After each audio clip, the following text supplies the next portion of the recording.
حامدا ومصليا أما بعد فأعوذ بالله من الشيطان الرجيم بسم الله الرحمن الرحيم فاسألوا أهل الذكر إن كنتم لا تعلمون صدق الله مولانا العظيم وصدق رسوله النبي الكريم ونحن على ذلك من الشاہدین ومن الشاکرین۔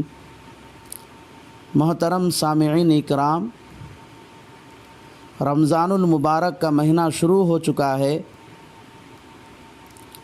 آج رمضان کا پہلا روزہ ہے اور رمضان المبارک میں امت کا ایک بہت بڑا طبقہ روزے کا اہتمام کرتا ہے اور بہت سارے خوش نصیب مسلمان ایسے بھی ہیں کہ روزے میں پیش آنے والے مسائل کا حل معتبر علماء سے حل کرانے کا شوق بھی رکھتا ہے اور اپنی زندگی میں پیش آنے والے مسائل علماء سے پوچھ کر حل کرانا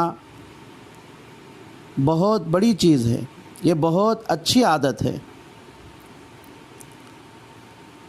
اس لیے رمضان المبارک کے مہینے میں عام طور پر جو لوگ مسائل پوچھتے ہیں اس مجلس میں ان کا مذاکرہ کیا جاتا ہے۔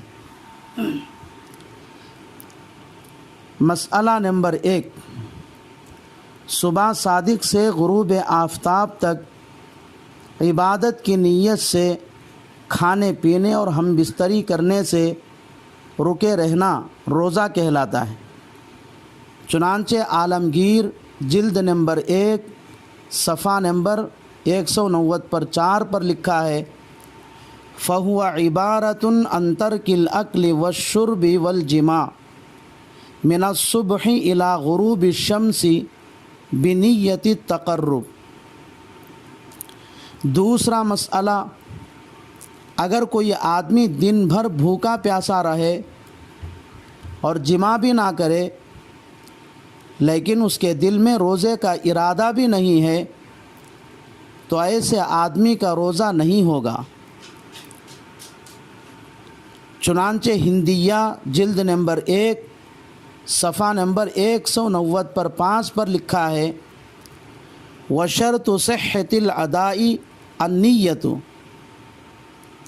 تیسرا مسئلہ، نیت صرف دل کے ارادے کا نام ہے، یہاں تک کہ رمضان المبارک کے مہینے میں سحری کھانا بھی نیت کے قائم مقام قرار دیا گیا ہے۔ اس لیے روزے کی نیت کے لیے زبان سے الفاظ کا ادا کرنا ضروری نہیں ہے۔ چنانچہ جواہر الفقہ جلد نمبر 1 صفحہ نمبر 370 پر 8 اور ہندیہ جلد نمبر 1 صفحہ نمبر 190 پر 5 پر لکھا ہے، التسحر فی رمضان نیت۔ چوتھا مسئلہ، سحری کھانا سنت ہے۔ روایتوں میں سحری کھانے کی ترغیب آئی ہے، فرمایا 3 چیزوں میں برکت ہے، نمبر 1 جماعت میں، نمبر 2 سرید میں، نمبر 3 سحری کھانے میں۔ جماعت کا مطلب یہ ہے کہ ہر وہ کام جس کو مسلمانوں کی جماعت مل کر کرے اس کام میں برکت ہوتی ہے۔ سرید یعنی شوربے میں بھیگی ہوئی روٹی،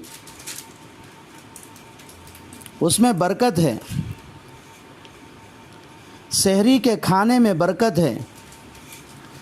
چنانچہ رسول اللہ صلی اللہ علیہ وسلم جب کسی صحابی کو سحری کھانے کے لیے بلاتے تو فرماتے، آؤ برکت کا کھانا کھا لو۔